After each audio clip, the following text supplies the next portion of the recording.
another amazing episode of Building a Better South Africa. Together, Anglo American and Y have joined forces to bring you this amazing web series. Now, I can guarantee you that you will be learning quite a bit from this web series, so be sure to get your notebook out and take some notes. Last week, we were talking about what young people are doing in South Africa to create a better future for themselves. Today, we're going to be focusing on the young entrepreneurs. Now, we know how difficult it is to start a business in the current climate of South Africa. But the good news is that there are many programs out there that you can be a part of that can help you build a better business and a bright future for yourself. Joining me on the show today is Zanelle Gallacher from Black Umbrella. Hello, Zanelle. Hi. Welcome to the show. So Zanelle, you are the general manager at Black Umbrella, right? So you work with a lot of young people who come to the company for some help.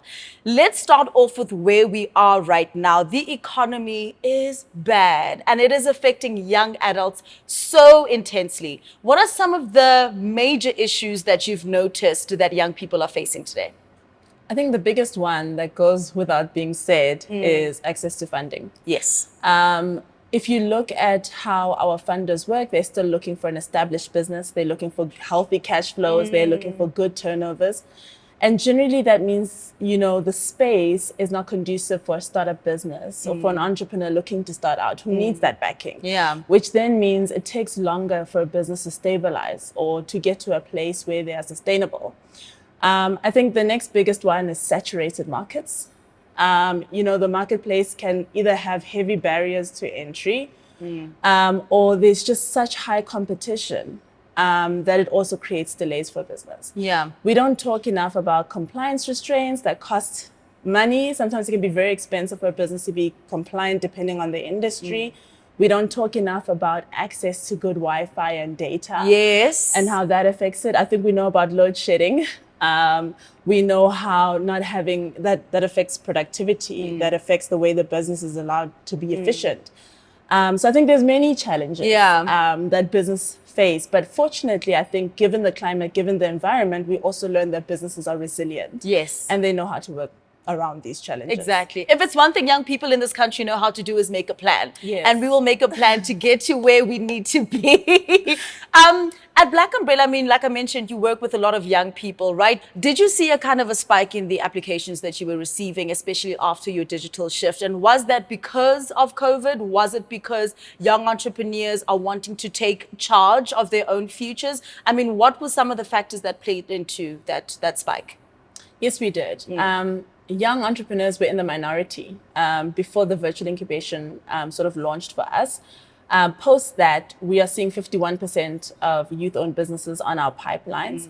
However, launching the virtual incubation platform wasn't necessarily to do that.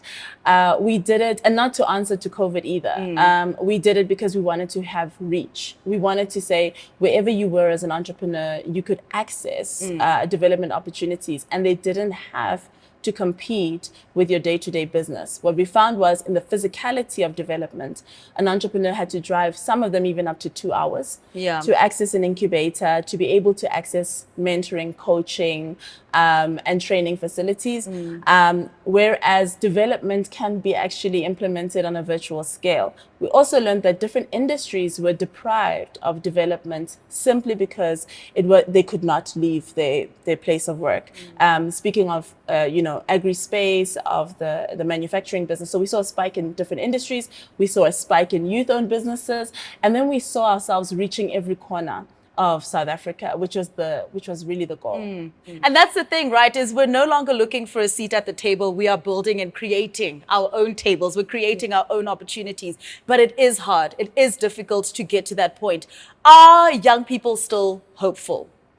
I think so. I touched on the virtual incubation platform earlier on. One big thing we've noticed since going that route is that 65% of the businesses on the platform are pre-revenue, startup.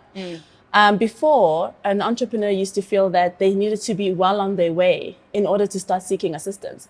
But the fact that they're coming for assistance earlier on in their entrepreneurial journey says that they are putting everything in from the start, wanting to give it a fighting chance from the beginning. But we're also seeing, new relatable industries coming out.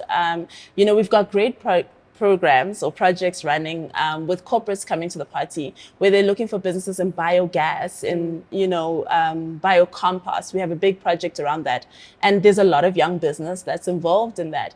But if corporates are not advocating or funding that kind of area or those kind of industries, then you leave the young innovative market behind. But I'm seeing that they are included because everybody's progressive. And that level of, or that need to be progressive is leading to a lot more diversification and people being intentional about finding the help that they need a lot earlier on. Yeah. I'm also kind of trying to get into the mindset of young entrepreneurs, where they are now and how they plan to move forward, right? To create a better South Africa for all of us. Are you finding that there is a need to prioritize digital services, especially when we look at it in the next 5 to 10 years? I think COVID got us well on our way.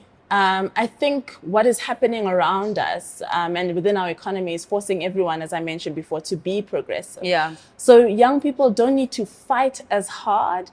I think corporates are coming to the party, government is coming to the party, and as a result, there's this inclusivity of industry. But people are advancing the ways they do things, which creates a demand for this digital aspect to really have a place. So I think it spiked since COVID, and I think it remained having a place. It didn't deteriorate thereafter. Yeah.